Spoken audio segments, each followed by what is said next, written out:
Hey everybody, Karen Anderson here with Aortic Hope's Week in Review. If you're unfamiliar with Week in Review, this is an opportunity where we kind of go over our posts that we put up last week on our social media, but we give you guys a chance to interact with me, give everybody your thoughts and opinions, maybe ask questions, whatever's on your mind, and we'll just kind of almost hang out by reviewing some accurate information that's being provided. Before we get started, though, I'm going to ask you to please click like, click subscribe, click that bell so that you're notified every time we go live in this month. And there's a couple times we're going live. We have a lot of fun stuff like Aortic Artists coming up this week where we're going to be making some ghoulish, spooktacular crafts related to Halloween. Super, super easy. We will be going live this month. I think it's this month with a law firm talking about how to navigate the Social Security disability process. Excuse me, that's always a favored event. Very exciting. And then we have some survivors who'd like to go live and talk to you guys as well and just tell you your story. So yes, and I'm going to say it. I'm going to say it out. I'm putting it out in the universe because in this way, I kind of make sure then I'm held accountable and it's going to happen. But I really, truly want to have my own podcast thing like this because I got stuff to say. And I think conversations with Karen, I don't know, that's work entitled. I don't know. It's like a work in progress. I think it needs to be something a lot more fun. But I think it would be great because number one, if I can get my sister on, I think she's hysterical. Number two, I have a lot of things to say and I won't be tied to this forum and this organization. I can actually just get some stuff off my chest and just talk about stuff that other people I know want to talk about, but nobody's talking about. Does that make sense? And I want to talk about everything from reality TV to the weather to interviewing people and talking about their jobs, talking about their hobbies. Look, we've got a board member who has a fetish love affair with the Wizard of Oz, all things Wizard of Oz.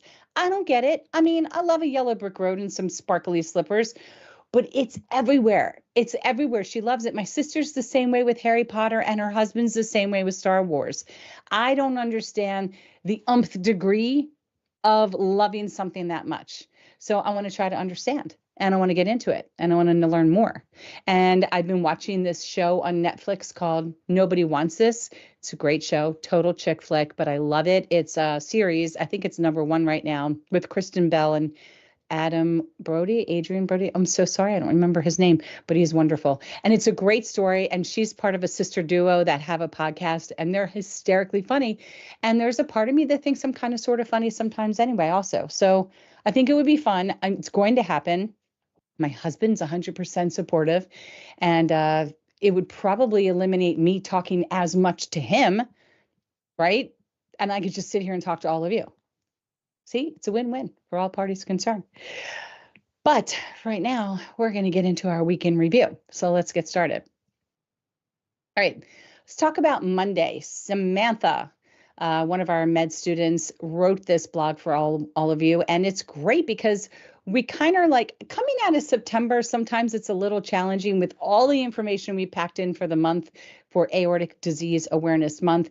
Where do we begin again when it comes time to talking about our blogs? And somehow they made the decision, let's go through some of the medications that we take. Let's take a couple weeks and really delve into them. And I often find posts from people talking about side effects, talking about medications that they're prescribed, and gosh, sounding like they're this close to wanting to just make a decision to stop taking meds altogether. And it's so scary when I read these things. So let's kind of take a minute and really learn about beta blockers. And let's understand why is a beta blocker even important? And then we're going to get into what they are and what they do. So as we know, the aorta is responsible for transporting all of that oxygen-rich blood from your heart to the rest of your whole body. And in patients with aortic disease, such as an aortic aneurysm or a dissection, the walls of the aorta can become weakened or damaged. And if it's left untreated, this can lead to dangerous events like an aortic rupture, and that can be fatal. Okay, so beta blockers are commonly prescribed for heart-related conditions.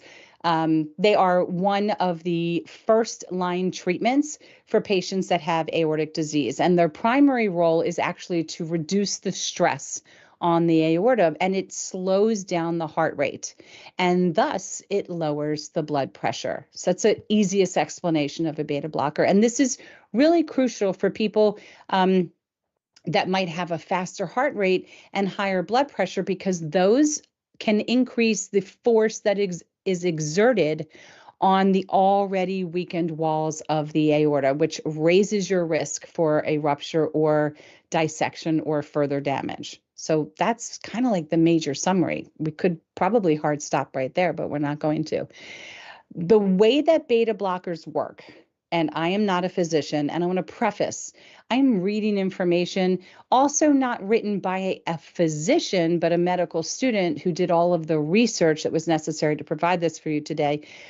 But it's really interesting because beta blockers actually work by blocking adrenaline or epinephrine. And I think we've all heard of epinephrine. And these are chemicals that affect the heart. And so when the action of adrenaline is dampened or lessened, the heart actually beats slower, and therefore it's with less force, which results in a lower blood pressure. And these are all good things when necessary, because not everybody with aortic disease actually has to have to take a beta blocker. Not everybody does. But those that do, when you reduce the workload on your heart, your beta blocker actually helps minimize the stress on the aorta by preventing it from expanding or tearing. It can help do that. And for patients with conditions like an aortic aneurysm or a dissection, for instance, the lower blood pressure that is induced by a beta blocker reduces the risk of these conditions worsening. But for people with Marfan syndrome, which is a genetic disorder that actually affects the connective tissue and increases the likelihood of developing aortic aneurysms, beta blockers are often prescribed to prevent the aorta from actually dilating. So a little bit of a different nuance whether you have a CTD or not.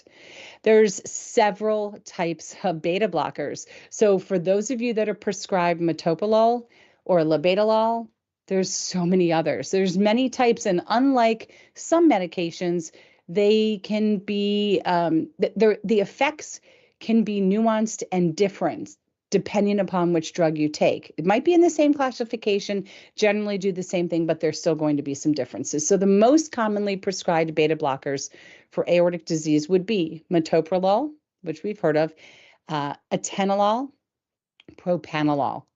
And you'll know a beta blocker because they are the lols. They end in LOL. I'm on nebivolol. There is labetalol. When you go to the hospital, they typically will give you labetalol, especially if you're on metoprolol. So just know that if it ends in LOL, it's probably a beta blocker. These medications are actually chosen because of their ability to provide consistent and constant control of blood pressure and reducing the heart rate over time. Now, for patients with aortic disease, beta blockers are probably going to be a long-term commitment.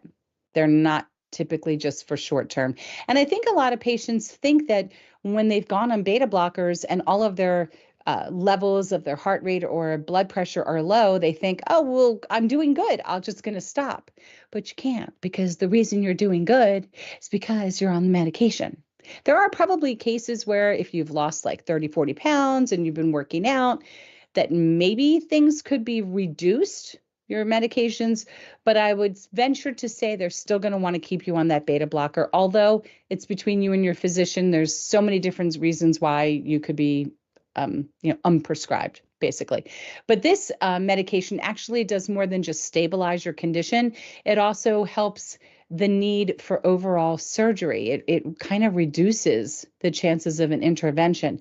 It doesn't eliminate it. Everybody is different, but it could potentially reduce the need for medical intervention.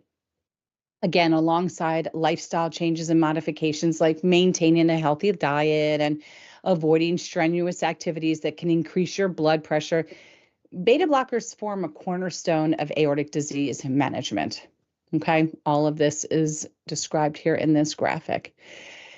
It's a vital medication for many aortic disease patients, and by reducing heart rate and blood pressure, they kind of help alleviate the stress that's placed on the aorta, further preventing damage or rupture potential. But those living with this condition, beta blockers can actually mean a sense of protection, and they're an essential part of long-term care. So if you or your loved one have been prescribed a beta blocker for aortic disease, it's really important to take them as directed and attend regular checkups to monitor your condition. Because beta blockers, unlike a Tylenol, don't necessarily work after 20 minutes, from taking them. Sometimes they could take 2 hours, depending on the medication. It could take longer. You have to take your medication at the time or time frame that you've been prescribed. And you've been prescribed this for a specific reason based upon when you're experiencing the spikes in blood pressure or increase in heart rate. So again, if you took it at 8 a.m., might not really take effect till 10. This is really a very important conversation that you should have with your cardiologist or with your surgeon, whoever is, or primary care, whoever's making these types of healthcare choices and decisions. I know there are people who have alarms set and they are there to take that blood pressure pill the exact same time every day. I'm more of a take it in the morning, take it at night. So I have a little bit of leeway. I don't believe in setting my alarm to wake myself up for medication if I know I'm going to wake up within an hour. Like if I'm waking up between 8 and 9, I'll take it in that time frame. I don't set my alarm because sometimes I don't go to bed till late. So I feel that sleep is essential for me. That's a decision that I made with my own physician. So you kind of have to have those conversations. This is all part of acing your healthcare journey, right? We've talked about that. And I'm going to refer back to that from now till the end of time. This is part of advocating for yourself and speaking up and communicating with your team and educating them about the lifestyle that works best for you to be the most compliant. So consult your healthcare provider so that you can understand and they can understand and determine the best treatment plan for your specific need. So this was Medical Monday. This was all about medication beta blocker. And we do get into something else when we move on to Topic Tuesday. But I just wanted to say, I hope you got something out of this for your Medical Monday. And let's see who's here with us. Who do we got? Let me just get unmuted here. And Perfect. So we have quite a few people. We have our regulars. Hi, Great. Christina. Hi, Tom. Hi. Hi, Velda. Christina said she had a pretty good weekend. She asked how mine was going, and I said what I can remember was quite relaxing. Velda was on holiday. It is apparently Canadian Thanksgiving this past weekend. And so she said that she had a very good time and she's still with the grandkids having fun. Very nice. Yeah. We should have Velda come on because I know nothing about what Canadian Thanksgiving is. I don't believe it's at all like ours. So I don't know what it is. It's quite literally the first time I've ever heard that term. Oh, really? And I have Canadian friends. They never brought it up ever. That's so interesting. Christina says, heard that. She says, at night, I take my BP pills when I go to bed, no matter what time. That way I won't have to worry when I drink. Yeah. What? That way I will have to worry when I drink. You Christina. won't. Anyhow. I think you can still take them. I don't think any say without alcohol, but I would double check those labels and the information from your, pharmacist or what have you. Yeah, right on. You're doing a great job. Keep going. Okay. All right. We're moving on to Tuesday. Topic Tuesday. Another one that's written. Which one got this one? This is written by Dr. I think his last name is pronounced Gao because he is now a resident. And I believe he's a resident out of Cedars-Sinai. So good for you, Duke. Very busy man now these days. Started off with us as a med student. He's now a resident. And I'm pretty sure it's at the Schmidt Heart Institute, which is part of Cedars-Sinai. All right. So again, he's going into antihypertensive medications. So they must have been in cahoots when planning this, I think. But he talks about how hypertension or high blood pressure places significant pressure, as we just learned, on the walls of the blood pressure of the vessels, especially the aorta. And in the context of an aortic aneurysm, high blood pressure can further stress the already weakened wall of the vessel, accelerating its enlargement and increasing the risk of rupture. So by lowering the blood pressure, antihypertensive medications reduce the mechanical stress on the aortic wall. helping to stabilize the aneurysm. So these medications in general, the antihypertensive medications, they don't just control blood pressure, but they also help improve the integrity of the wall. And remember, we've got 3 layers. You have the inner, which is the intima, the middle, which is the media, and the outer, which is the adventitia. So it's really helping to improve the integrity of all 3 of these vessels. And it's really going to be beneficial for patients that have aneurysms. And so long-term blood pressure management can significantly reduce the risk of an aneurysm-related complication. Notice we never use the words will. It can. Will is giving you a guaranteed definite, and that nobody can do because human bodies have a mind of their own sometimes. Let's talk about some of those common antihypertensive medications. So there's several classes of these types of medications that are used to manage high blood pressure in patients with aortic aneurysms. And each type kind of works through a different mechanism to lower blood pressure and ultimately reduce the burden on the aorta. And yesterday or Monday, just now 2 seconds ago, we talked about beta blockers, and we are going to go through a summary of that below. So again, remember, beta blockers reduce the heart rate and the force that force of contraction on the heart, which decreases the amount of blood that the heart pumps and consequently will lower your blood pressure. Beta blockers such as metoprolol, nice tongue twister, labetalol, and tanolol, these are commonly used in patients that have already an existing aortic aneurysm, and especially in patients that have a connective tissue disorder or syndrome like Marfan syndrome, or really any other type of genetic condition that predispose them to the opportunity to have an aneurysm. So let's talk about another antihypertensive medication. Unlike the LULs, metoprolol, labetalol, the LOLs, which are the beta blockers, there's also an angiotensin converting enzyme, or these are known as ACE inhibitors. ACE inhibitors. And so these are the PRILs. ACE inhibitors end in PRIL, P-R-I-L.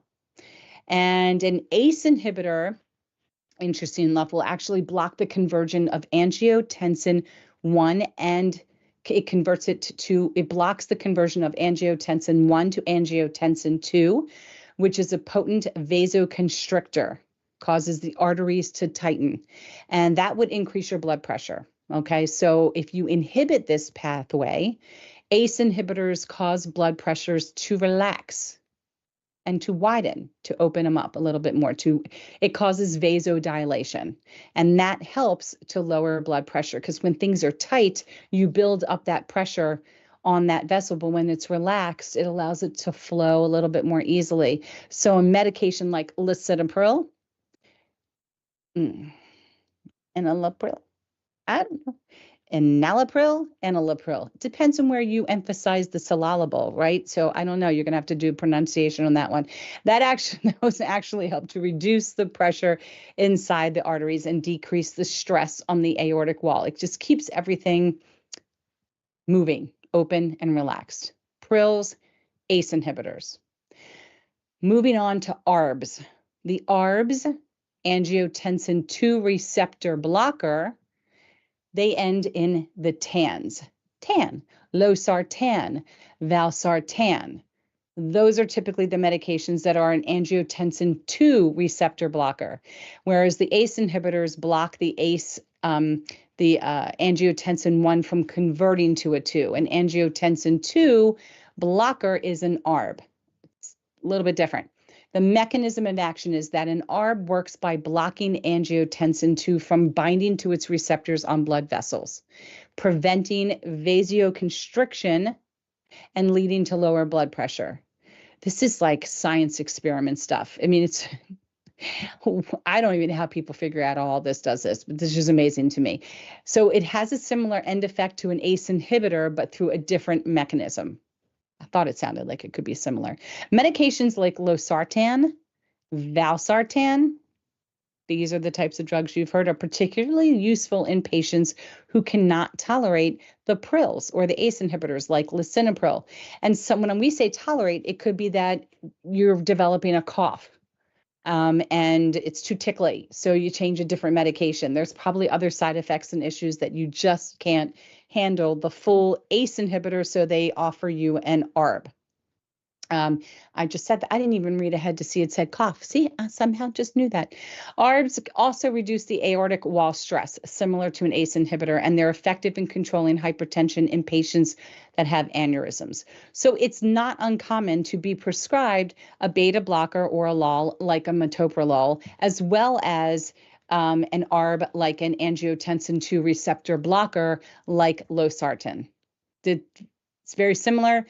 Makes sense now because I was on lisinopril for years before my aortic issues ever showed themselves and had a horrible cough. So, and I don't remember if Diovan is lisinopril. It could be a different name for it. I'm not sure. But that's why I was moved to losartan. All right, another one. CCBs, calcium channel blockers. They prevent calcium from entering the muscle cells of the heart. And the blood vessels, which actually leads to relaxation of the blood vessels and a decrease in blood pressure. So amlodipine, or Norvasc, is the other name for amlodipine. And I don't know, diltiazem, I cannot pronounce it, nor will I try, but you can, and that would be fun for you. Me trying is also fun for you, but I don't want to. But those are examples of CCBs. Amlodipine, I've definitely heard of that one, and I've used that one. And that can help in managing blood pressure. So while the primary use is controlling blood pressure, it can be really particularly useful in patients who need additional blood pressure control, or just can't use a beta blocker or an ACE inhibitor.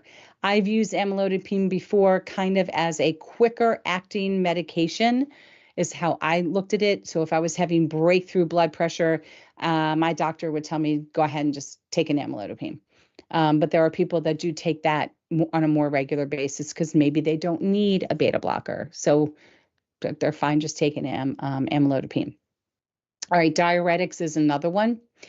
I think women have been taking diuretics for a long time, otherwise known as a water pill. And I think that what has been advertised to women is when we're feeling bloated or if we're feeling like we're retaining water, go grab a water pill over the counter and it'll cause you to have frequent urination, and then you get on the scale and you've lost 3 pounds. That's not how you really want to use these, okay? I just don't believe in putting things in my body without discussing something like that with my physician. But it does help the kidneys eliminate excess salt and excess water from the body. So, I mean, you're going to probably see like a pound or 2 or whatever fluctuation, but you know, you eat your dinner, like some fajitas, and you're going to see that number go right back up. Not because you've actually added weight, but because you're retaining water due to the salt intake. So it's a mind over matter. But really understanding that when you're prescribed a diuretic, the ultimate goal is to reduce the overall volume of blood in your body, which will lower your blood pressure. So hydrochlorothiazide, furosemide, these are all commonly used diuretics. Now, there's some of the above mentioned pills, I think, like losartan, I think it can come in like maybe potassium sparing, or it can come with a diuretic built in. Don't quote me, I'm not a doctor. So that's why I'm saying don't take these things over the counter, because you may not be 100% sure what's already built into a medication that you're taking. That's a really important point. These diuretics really are used to help manage fluid retention and blood pressure, which ultimately reduce the load that's being placed on the aorta, and it lessens the risk of an aneurysm expansion. If you find, male or female, that if you take a piece of jewelry off, it's really hard to take it off, you have lines underneath your rings, if you are taking off your sock at night and you've got a huge line and like the top of your foot super swollen, if you're finding that your limbs, like your feet, your ankles, your hands, things are getting swollen, you really need to call your doctor. Don't just make a decision to grab something over the counter. Okay, it's 3 times I've said it. I hope you get it. There you go. But overall, antihypertension medications are a cornerstone of managing aortic disease by controlling blood pressure, which we've talked about a lot now, and it reduces the stress on the aortic wall. And when you can reduce the stress on the aortic wall, these medications could help slow the progress of having an aneurysm and actually potentially lower the risk of a rupture. So if you or you know someone that has an aortic aneurysm, it's really crucial to, again, ace your healthcare journey and work closely with your healthcare provider to develop an effective blood pressure medication plan that will be tailored to your individual circumstance. So this is why advocating for yourself, explaining and communicating to your physician your knowledge or lack of knowledge and understanding of this and your current condition, as well as educating them on your overall lifestyle and your activity levels, how much water you're drinking, are you finding that there's some swelling? All of that should lead to this two-way street of success where they can choose from a plethora of medications that will work best with your lifestyle and will make you want to take them on a consistent basis once you understand the importance and the mechanism of the drugs and how they work and then what their benefit is. So that is your Topic Tuesday. You nailed it. That was excellent. Right? And we have some new people in chat. Wonderful. Like, who's there? New people. New. Gip Ra has joined the chat and he says, I had a type A. Yeah. I had a type A. Knuckles. Right, Knuckles. And Ed Long has jumped into chat to say, oh man, just getting in the live stream now. Welcome, both Gip Ra and Ed Long. Thanks for visiting with us today. Getting in is good. You're only getting in at Tuesday, so we still have a lot to talk about. This is great. All right, we are moving on to feel. Why are you rushing me? Sorry. Okay. Did I click a button? You did, I did. Because your camera turned off. It was magic. So Gip Ra says, I'm down 2 medications, amlodipine and carvedilol. Beta blocker. Yeah. My only problem is congestion, stuffy nose. Could this be from the medication or maybe lungs damage from the ventilation machine? It comes and goes. No, I'm not a doctor. I just play one on Week in Review. No, I'm kidding. I felt like saying just play one on TV.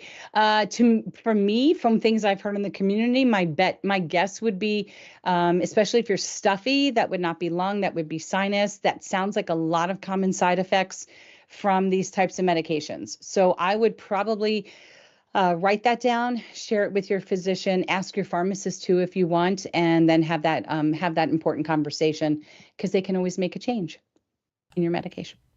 Yep, I like that. That's a good answer. Mm-hmm. And so Ed Long says, he says, I do, but I have lymphedema as well. And he's shaking his head. And I said, at which part, Ed? You're on a bit of a delay. And he says, oh, the swelling in my legs and feet. I had a graft repair of my ascending aorta on Valentine's Day this year. Well, that's poetic.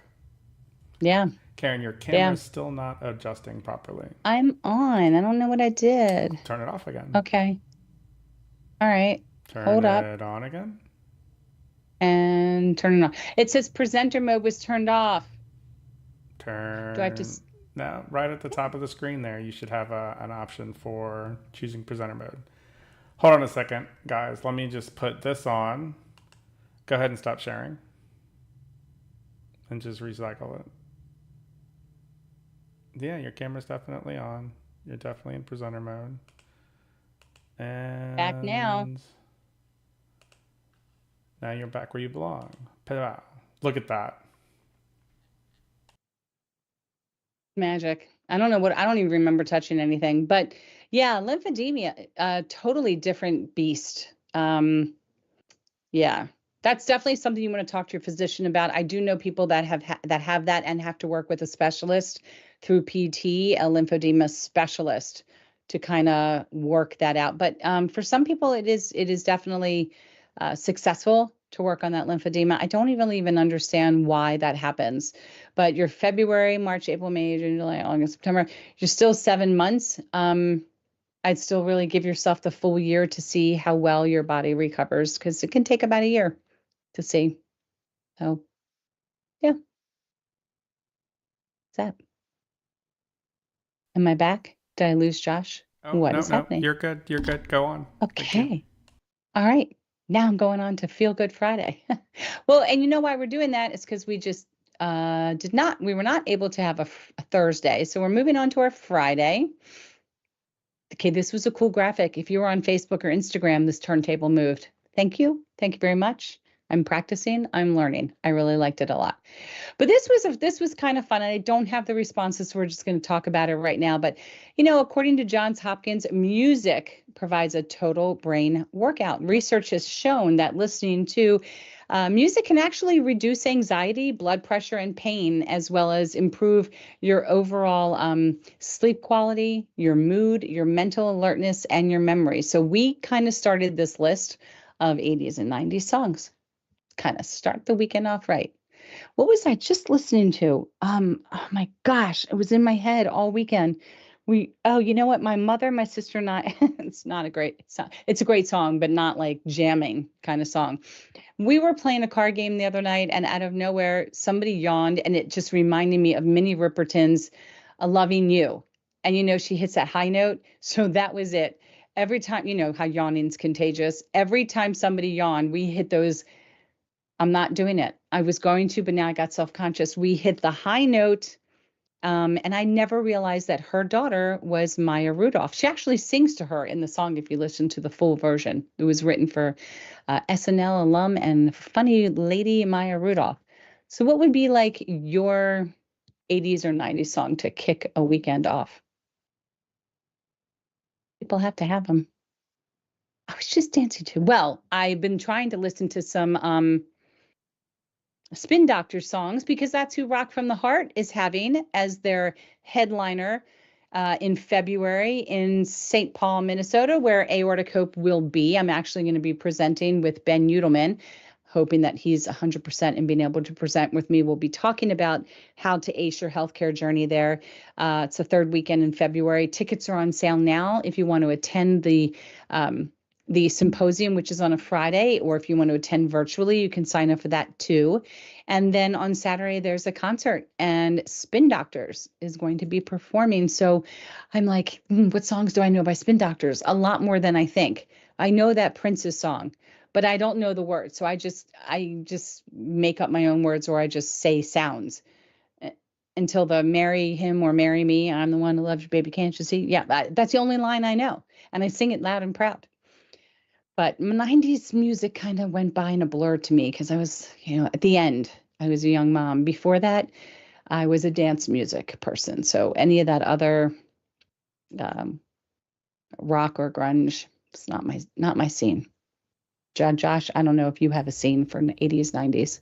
It's an interesting problem to have. I know. I don't pay that much attention to music, and it gets me laughed at quite often Yeah, because I'm I will laughing. know all the words to a song, but I won't know who the band is responsible for that music, right? And some people are so into music that they can tell the difference between different bands, even though they sound very much alike, right? Like they Okay. immediately know, right? There are these people that win those competitions, like guess this song, and they do it in like 13 seconds. Hmm. Those Yeah, people, right? right. And so That's I not don't me. know. And in the 90s, let's see, I was graduating high school in the 90s, What year? and I graduated in 1996 at the tender young age of 17. Just a baby. Yeah, and would you know that they tried to get me to graduate earlier on multiple occasions? And what And you I said, no, find I'm hanging with my most, friends. yeah, and what I find most fascinating is that I hated school, right? I hated it. Hmm.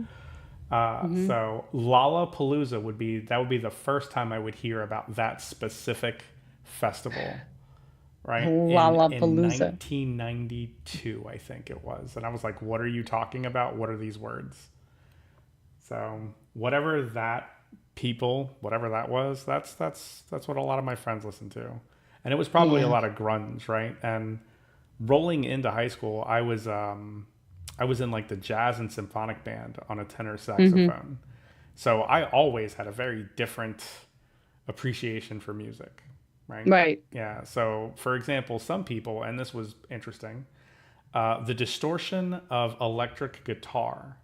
Mm-hmm. Okay. Now, for some people, that is like a thing to be sought after in specific music.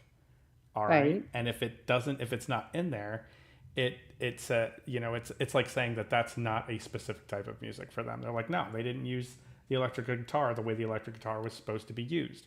This isn't, let's Mm-hmm. just call it rock. I don't know. I have no idea what these people are talking about. And so Right. while I was eating all you can eat crab legs at Rube's Crab Shack this weekend, that was the conversation going around by this very, very interested in trying to educate us on the music from the 40s into the 50s into the 60s, and he was basically torturing the entire establishment as he took over the jukebox, which is why when Christina asked me how my weekend went, I say, from what I can remember, it was very pleasant. Okay. Yeah. Yeah. Don't ask me about music. I know nothing. Okay. Well, I was usually first chair, sometimes checking second chair clarinet, and did take the bassoon for a little bit of time too. Self-taught piano. So, all kinds of music. Love all kinds of music. Tolerate a lot of certain types of music. That's how I brought my son up. But 90s, 100% fly girl dance music. Heavy D, Will Smith. It's mine. Salt and Pepper. It's my jam. 80s, the very well-known bands in the 80s. But it was interesting. So if you were on Facebook, you could check this out and read some of the music that people listed that inspired them for that Friday. So Oh, yeah, I forgot. Sorry. yes, We asked a question to the chat. yeah, Ed Long says, "Little Miss can't be wrong." yeah. Oh, that's Spin Doctors. Yes, you do know that song, Josh, and you knew the Prince's song too. I will bet you money. Yes, all I know is the chorus. So I'm going to be I'm going to be that person in the audience, just like, oh, right, I know this part, and just sing the chorus. That's great. But when they had Grand Funk Railroad, and when I told my husband, he was just like, I have 8 tracks of them downstairs, and he's 8 years older than me, so I don't never owned an 8 track, never had a car that had one, even when I took it from my parents. And I'm like, well, I don't. If they're on 8 track, I definitely don't know anything. Um, but I did, and I looked it up, and then you don't realize back then how many artists this particular group wrote for. So then it's like All Night was another surprise. I was like, oh yeah, I know this song too. So it ended up being a really nice time. It's just, as we age, these bands age. And, I know in my mind, I picture what some of these bands look like. And then when I go, I'm like, wow, not at all what I was picturing, because you don't realize that they've aged too. So, you think of them back when you watched them on MTV, back when they had videos, which, they don't really anymore. So, yeah, it's going to be a great time. So check it out. Rock from the Heart on Facebook, on website. Um, if you can attend, great. It's a great opportunity to meet with other people. They will also have another event in North Dakota, in Fargo, in the first weekend, I think, of May, although the headliner has not been announced. It could or may not be the same one. I honestly don't know.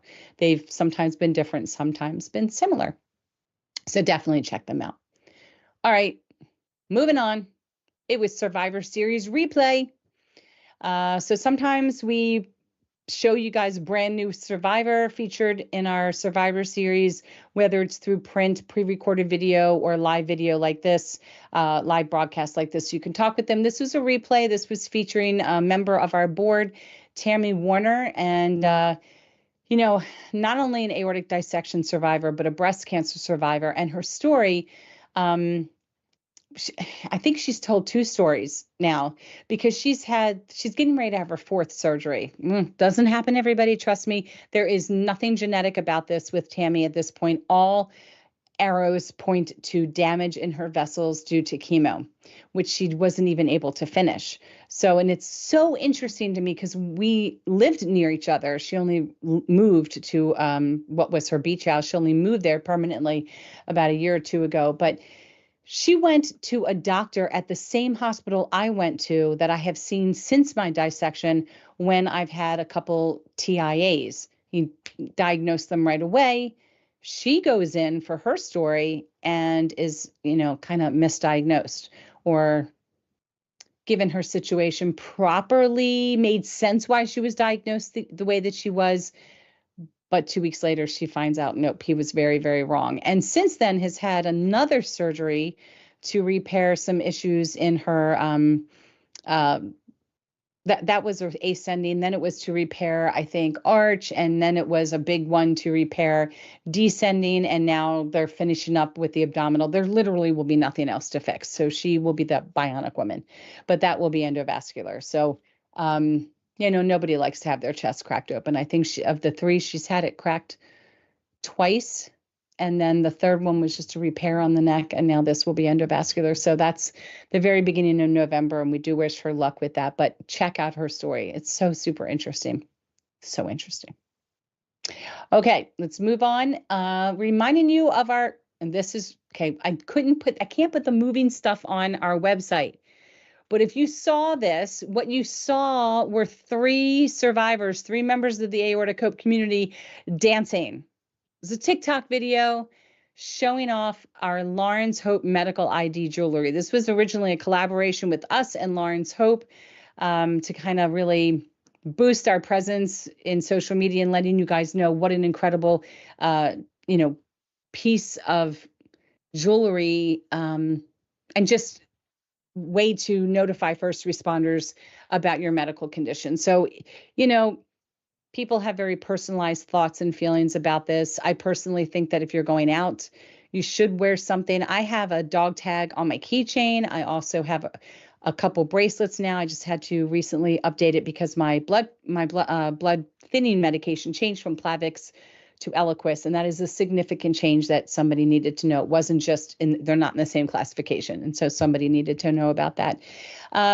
From my perspective, well, first of all, this jewelry, dog tags, keychains, what have you, so incredibly well made. And what I love is if I have a question, I get the same guy, I think his name is Michael, answers the phone every time that I call. It's a small, close-knit organization based here out of the United States. So your one, maybe two customer service reps are always the ones answering the phone. When I went to make my last purchase, I was unsure about what size bracelet to get. And they looked it up and reminded me, you got, size 7, whatever. I love that if you can see this graphic here, these are interchangeable bracelets. So I bought a tag where I can add multiple bracelets or change them up depending upon the look. They have things that are very simple, matching extra bracelets, things that are sporty looking with that rubberized waterproof material, things that look like watches. I mean, it's really to satisfy all tastes. It's unisex, all genders, the whole 9 yards. But more importantly, if you have an aneurysm, dissection, both diagnosis, what have you, I feel like it's kind of really important because if you're in a situation where you can't advocate for yourself and maybe there's somebody that you don't have somebody with you or somebody with you that's knowledgeable about your condition, it has the medical symbol right on the front. You see it right there. That's a universally accepted symbol for medical issues. Somebody will see that and they will know to flip it over. Now, when you put the information on the back side, it's 7 lines typically. They can engrave it in a way that it's so easily visible. And they will actually walk you through the best way to engrave it. So I have my name, I have my 2 primary conditions, some of which it's abbreviated. I have the most important key critical RX that I'm taking, which is the blood thinner. And I'm also have a medical patch, which is important to know because I cannot go through an MRI machine with a medical patch. It will burn my skin severely. So somebody needs to look for that. I also have the allergies that I have. So I'm allergic to IV contrast dye. So that's listed on there. And I have my in case of emergency is listed as well with phone number. And if I need to make changes, I call them, and they're just so wonderful to make those changes. But I want you to consider at least taking a look, right? Taking a look. And when you do, there's a link here, and in all transparency, you see it says share a sale. When you use this link, Aortic Hope is donated back a portion of your sale. It's no extra cost to you. We do receive a very small kickback. You guys receive constantly discounts and money off. And sometimes if you put something in your cart and you don't go back, they'll send you an email and says, hey, for $20, why don't you consider getting it now? They just have so many different ways of working with you. But just consider taking a look and consider the link. And if you have gotten items, I'd love to see it. Please send us pictures at info@aortic. We don't need to use a picture of you, just a picture of your wrist. I think it's fun to see all the different products that people pick out. But listen, if you're going to be stopped and you're going to have a problem, you do want a first responder to easily be able to identify what might be wrong with you. And I think this is one of the greatest ways to do so. So please give them a consideration. Lawrence Hope Medical ID Jewelry.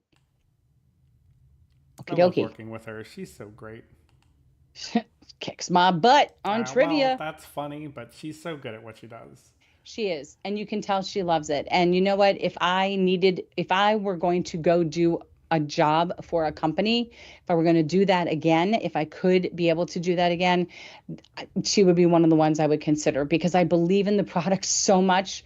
And I believe in being able to help other people so that they don't find themselves in a situation where this important medical information is missed, that I would choose to give them a call. 100%. Yeah, I 100% agree. Yeah.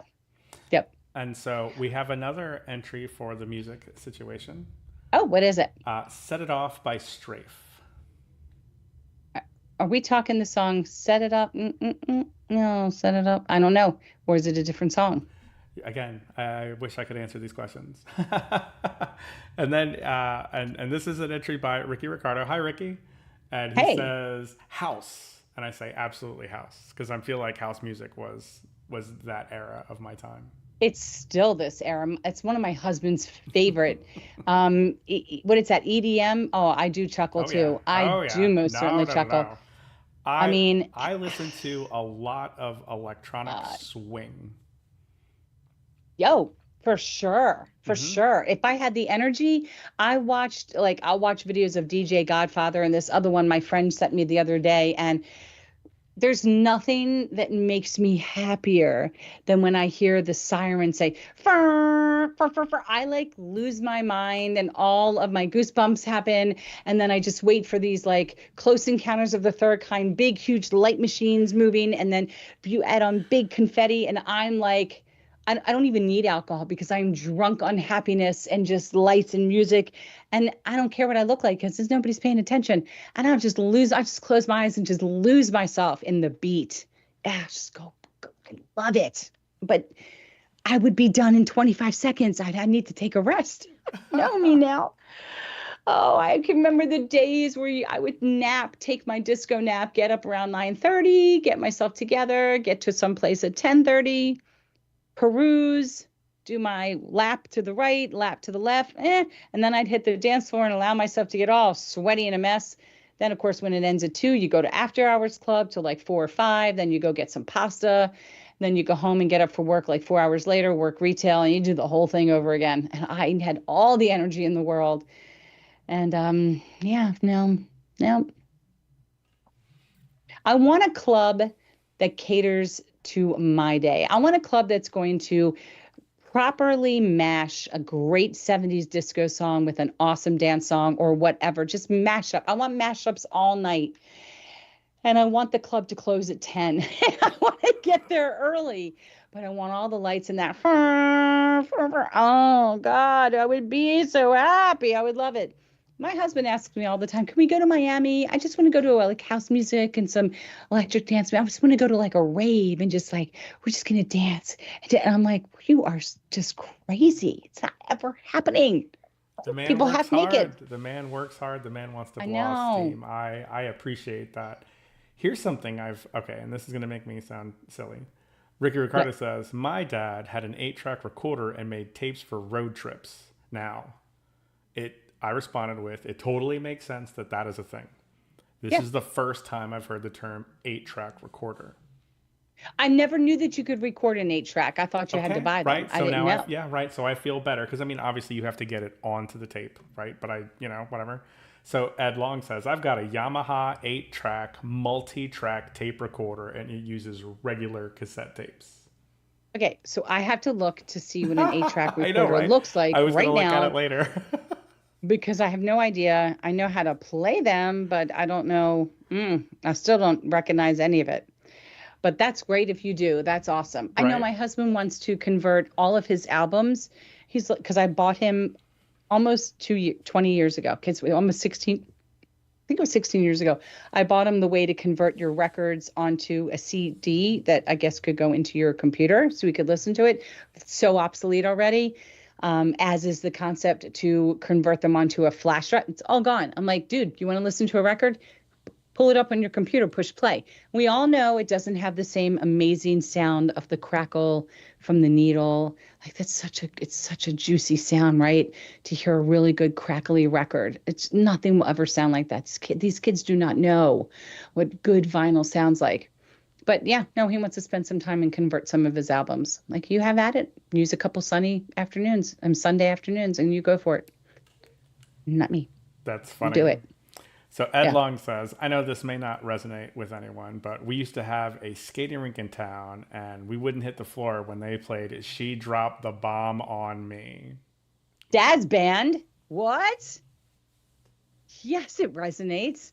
Roller skating? These kids, again, don't know what fun is. Oh my God, I thought it was Olivia Newton-John in Xanadu. I would roller skate and then I could go backwards. I could be on one foot. I went fast. I crisscrossed. I went in the middle all the time to do all kinds of fast spins and pirouettes and blah, blah. I loved roller skating. And then they'd say, okay, switch directions. And then we'd be all girl skate and all boy skate. And well, of course, we just stared because, it's during our height of like hormones. And then you would, slap hands with somebody skating by. And then you would skate with somebody and somebody would go backwards. And you have your hands on their shoulders. And, songs from Urban Cowboy would come up, the really sad ones. Like Love, Look What You've Done to Me. And then you would just, be out there hoping that you would skate with somebody. Oh, she dropped a bomb on me. Daz band, right? I know I'm right. I'm 99.9, well, 0.8% right at this point. Such a good one. Rapper's Delight, the best beat ever to roller skate to. I mean, it's had that constant beat. There's so many good songs to roller skate to. And I would try it now, but if I fell down, I think I'd break everything. It would all implode internally. Maybe I could try it and just have like a big buffer guard around my chest. I might do that, but I could break like a hip. You're at that age where you never know which direction it's going to go in. My skates lit up. I had beautiful skates. That's what I did all the time. So what's what you did when you were 13 and 14 and 15? You went skating. And then when you turned 16, you went to teen night at a nightclub. Oh my God, I've digressed. I've gone down a rabbit hole. Thanks. And this Is is so the great. power of music. Exactly. I'm down a rabbit hole. All right. We're moving on to events, everybody. Today's what, the 14th? Let's scooch down here. Yeah. So tomorrow night, I have to change my thing for tomorrow night. I had something to do. All right. Tomorrow night, 6:30 p.m. Click the subscribe, click that bell so that you'll be notified before we go live, because we have Chris Doherty, Barbara Mountain from Doherty Chelakeen and Associates. This is the law firm I was telling you about. We are going to talk about how to navigate the disability process. So whether you are already in it and waiting, or you are being re-reviewed, which is so scary, or you're thinking about starting the process. There's a lot of questions. I saw somebody asked a question the other day, does being diagnosed with an aneurysm grant you disability? And of course, the answer flat out is no. However, what is disability defined as? And does your diagnosis meet that definition? Does it meet the requirements? That's what we need to know about. And is it taking astronomically long to be approved? Like, where are the holds up? What's the best way we can advocate for ourselves with this? And why does it pay without having to pay to utilize a law firm? Why is it important? And how can that help benefit your case? So there's a million questions to ask. and we're going to get all those questions answered for you. So if you have questions, bring them to the table tomorrow night. I highly encourage you to do so. Even if you're just in the beginning, you're beginning to think about it, please attend 6:30 p.m. Hit the bell. You'll be notified to come here with your questions. All right. And then Wednesday, 7 p.m., Aortic Artist. This is the spooktacular crafts that we're talking about. I think I may have showed you the very first craft, even though this is coming off my lady head. Let me see. We made our Lolas, as frightening as this may be, as my second Lola. We painted our pots. We're making something with t-shirts. So all of the items you need are in the description. You need like 100% cotton t-shirt, spray bottle, water, a little bit of bleach, and what is it called? Stencil, called a stencil. Like you can get all of these items from the dollar store. I think you'll probably be better with getting a stencil, maybe from like Michael's Halloween stencil, whatever you want. But we're going to make some very easy crafts, especially things that you could use if you join us at our bingo event that's coming up as well. So that is Wednesday night. Therapeutic Thursday live with John Quick, community member, survivor, and therapist will be here talking about whatever's on everybody's mind when it comes to the mental and emotional effects of living with aortic disease or living with someone that has it. So open to all. Hangouts every Thursday at 2 p.m. You're just basically hanging out online like this, closed, not private. It'll be closed. Not everybody will know that you're hanging out. We have our caregiver support group meeting. That is also, we have a lot happening on Thursday. That is also on Thursday. That happens at 8 p.m. All of our time frames are Eastern Standard Time. That is for caregivers only. Always on Sundays, 12:30, we're with Kevin Songer. And then we have got what's coming up that's new. So the Spooktacular Bingo event, free event, closed on this forum right here on, not here on YouTube, here through Microsoft Teams. You have to register. The link is in the event. If you've played before, it doesn't matter. The only way to get your one and only bingo card is by registering. That's what triggers us to send you that card, okay? And we're going to play 10 games using that card. So you don't want to mark it up. Grab some Skittles, M&Ms, pennies, whatever it is you want, but do not mark the card. And there are going to be a couple special games. There'll be Biggest Loser at the end, and the prizes range upwards to $50 a prize. And again, it's free to join. But again, if you guys love the things that we're offering, we love receiving donations. So, kind of goes hands in hand. You can think about that. That's kind of it. We have our last support group meeting of the month, always on the final Wednesday at 7 p.m., open to everybody. You'll all have a great time in this. And then, oh my gosh, it feels like we're almost going to be in November. I can't even stand it. That's happening very, very soon. So, yeah, that's the month. That's what we got. That's what's happening. I do personally have a Dine and Donate coming up on, oh my goodness, is that much really happening on Thursday night? What is going on Thursday night? Shoosh, there's a lot. Yeah, I have a Dine and Donate, Texas Roadhouse. Hey, if any of you ever thought about, I would love to do a fundraiser for Aortic Hope, that's great. Texas Roadhouse does it all for you.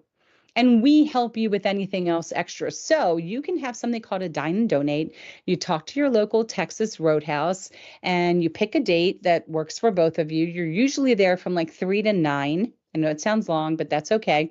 And they will give you a table. We will send you a table cover. We will send you brochures. We will send you a couple bracelets. And the whole goal of Dine and Donate is you want the patrons to mention the fundraiser or the Dine and Donate or Aortic Hope. They just have to mention that they're there attending the event to their server. And then Aortic Hope receives a percentage of the total bill. So at my event, I happen to be able to get 15%. Typically, it's 10%. So, and it's no extra charge to the patrons. And you may have people who want to just give you a cash donation. So we will get a bucket to you as well for that.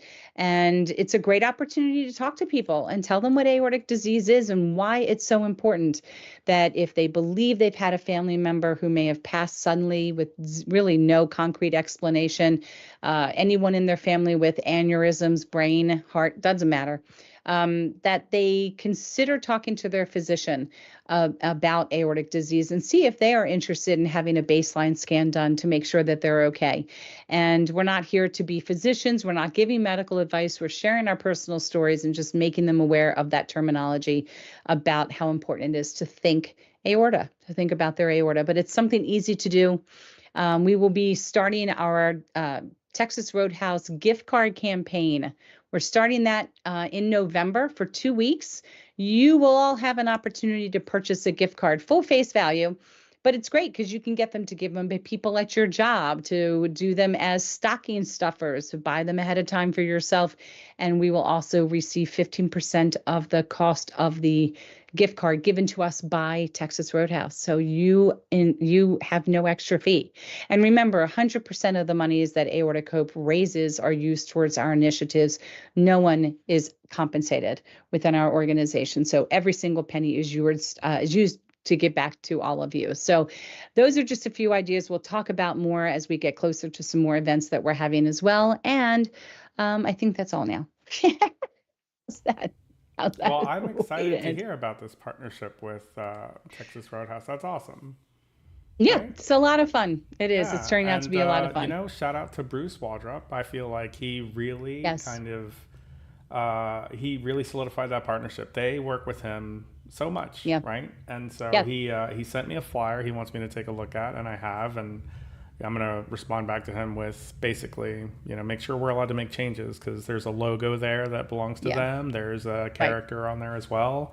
All the color choices, those are kind of Yeah. things that we never know, That's if we're Yeah, we allowed to make keep our changes, we will, flyers. right?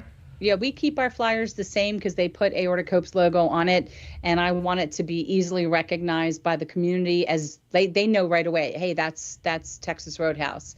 That's the primary thing for us because we are still on there.